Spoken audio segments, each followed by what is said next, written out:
Professor Lee, thanks very much for joining us. Pleasure. So we have been waiting for some time for the government to announce help for sectors hit hard by COVID-19. The Business Council of Canada called today's announcement an important step to help large and medium-sized employers, but it said it's looking forward to seeing more additional details. What's your reaction to today's announcement, and what further details are you looking for? Yes, it is an important step going forward for the large sector, large corporate sector. They do not employ the majority of people in Canada. The small and medium-sized business sector does, but we should remember that the large business sector is responsible for a large share of the capital investment, and the StatsCan studies on this have been very clear that the largest companies have the highest productivity. So they're an important contributor to the economy. These are loans, as the Prime Minister and the Finance Minister said, not bailouts. That suggests to me that there should be not more strings, but, quote, less strings attached. I think that, while I support the providing financial assistance for those that need help, for those that have significant operations in Canada, for large companies, at the same time, I think it sets a very dangerous precedent when they start telling the companies how much they're going to pay their executives, how much they're going to pay in dividends, and so forth. We have a very rich tradition in the Western mixed economies, decentralized economies. The government is the referee of the hockey game.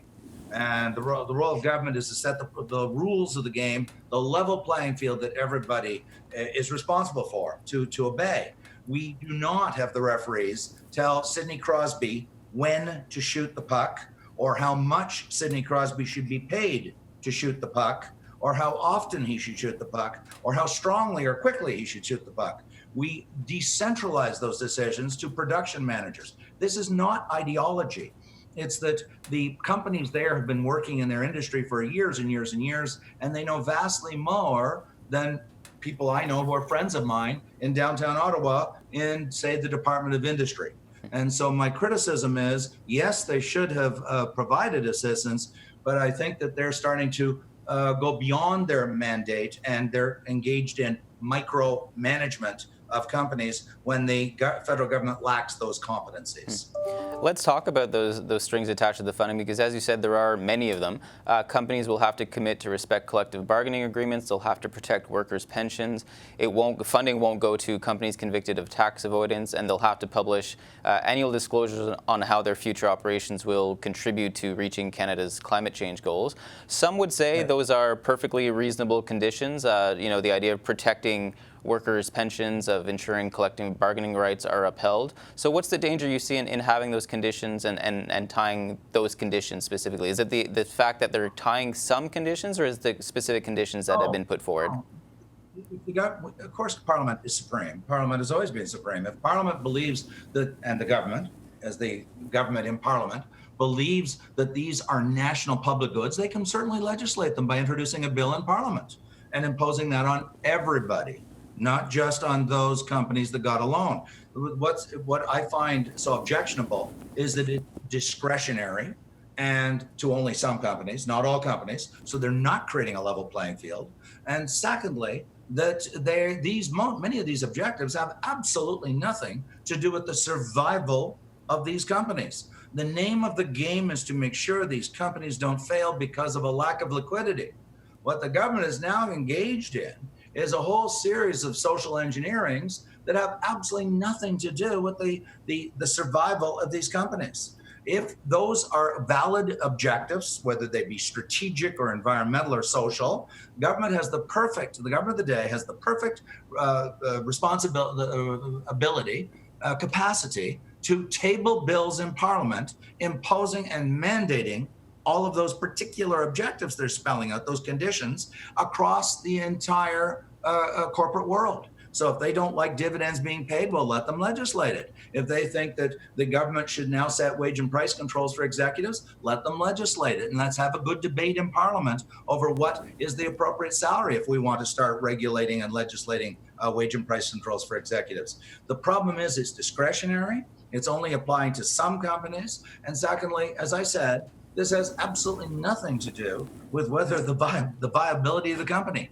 I think they've lost sight of what they're trying to accomplish, which is to ensure these companies weather the crisis so that they can continue as productive companies that employ Canadians. And they've gone off to deal with all kinds of other issues that are not the issues of the viability, the liquidity and viability and sustainability of these companies. So the government, rather, is essentially going to be picking winners here, as CPAC executive producer Peter Van Dusen said earlier. It's looking to back companies that were in good shape before COVID-19 and that will be able to come out of this pandemic relatively unscathed, I suppose. How do you expect the government to be able to do that? What will we be looking at? And again, with all the uncertainty going on with this pandemic in terms of how long it will go on, who will be affected, how different sectors will be affected, how do you expect the government will decide which companies to back? I think it's going to be decided by politics, unfortunately. The reason that every wealthy, successful Western country, and I'm talking the Germanys and the United Kingdoms and the France and the Italy and the Swedens and the Norways and the United States, is because we've developed over 300 years this optimal model, this hybrid economy, if you will, where there's a strong national government. This is not an anti-government argument I'm making, but a strong national government that sets the rules of the game, sets up safety nets that are absolutely critical for our country, old age pensions and guaranteed income supplements and affordable housing programs and, of course, unemployment insurance. And then companies decide how to optimize their production process, how many people to employ, what salaries to pay, what markets to enter, what markets to exit, how many product lines to create. These are decentralized decisions made by companies subject to supply and demand, the market force, the market signals from the market. What the government is doing, let's be very, very clear here. The government is not only picking winners and losers, but it is displacing what's called price discovery. Price discovery is the fancy academic term for supply and demand interacting. Prices go up, prices go down. Companies calibrate their production process according to the demands of consumers. The government is substituting political judgment in lieu, which is centralized. It's a centralized decision. Politics, by definition, is centralized. There only are 300 plus MPs in the entire country. And they're substituting the judgment of politics instead of the decentralized, the wisdom of large crowds of decentralized markets. And we believe for 300 years that's a more effective system, and that's why we produce the wealthiest countries in the world. The countries that have gone down the road of much more centralized government intervention have just about always ended in disaster. The most recent example is Venezuela, Botswana before that. Argentina is a less extreme example. The countries that have engaged in micromanagement, picking winners and losers, engaging in the decentralized production process, it has always ended badly. This is not an anti-government diatribe. There's an incredibly important role for government, as I said, to set the rules of the game, of the hockey game, and to make sure that the rules are followed. So we have all of these agencies, Canadian Food Inspection Agency, to make sure there's no cheating there. So all of these different agencies have a very important role to play to make sure that people don't cheat. But we've always drawn a line at governments telling the companies how many to hire, what salary to hire, which product markets to go in, what's the color of the shoe or the car that they're making. These are decentralized market decisions as opposed to national public policy decisions. And so I think they're setting a very, very dangerous precedent, and that they're allowing their ideology to influence their thinking about how are we going to save these companies to ensure that they survive, and so that we can rebuild a prosperous economy going forward. I applaud the providing of the support, but not the attempt to micromanage and displace private decision-making in markets and substitute government political decision-making from Ottawa. And I'll just end on this question. Obviously, the crisis we're facing today is very different than the 2008-2009 financial crisis. But we saw that the bailout in 2009 didn't prevent automakers from closing their plants, from laying off their workers. The federal government had to write off some of those loans. And so, again, there's so much uncertainty surrounding this pandemic, how long it will go on, who will be affected. So what danger, if any, is there that businesses supported through this program, through this government funding, could still go under, and taxpayers would have to foot the bill for that? but that's precisely my point. Government is very powerful. We know that any government is powerful in wealthy countries because they're backed up by the resources of the economy. But that does not mean that governments are omnipotent, like a god, where they can foresee the future. And you can't prevent companies from failing. You can't prevent.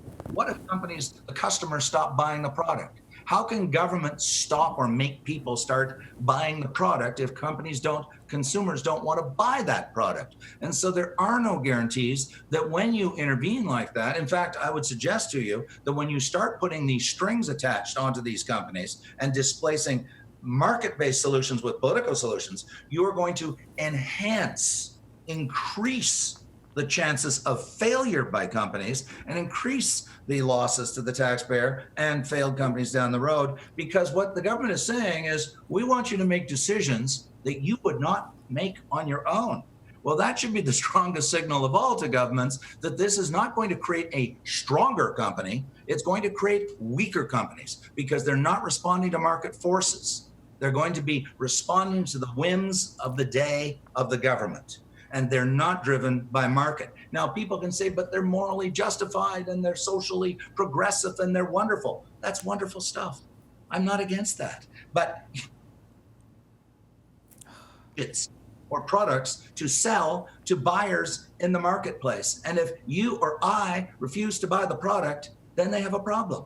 And you can't mandate, at the end of the day, no centralized economy, no government can compel consumers to buy something that they don't want to buy. And this is the problem when you pick winners and losers and impose social policy objectives onto companies, but only in a discretionary and selective manner, so that some companies will be operating under these rules and not other companies. And so you're going to create an uneven playing field, disadvantage those firms, increase the risk of failure. And so ultimately these policies will be counterproductive to the government's overarching goal, they claim, which is to ensure the success and continued success and viability of these companies. Professor Lee, I'm afraid we'll have to leave it there. We always appreciate your perspective on these issues. Thanks very much for joining us today. My pleasure. Thank you.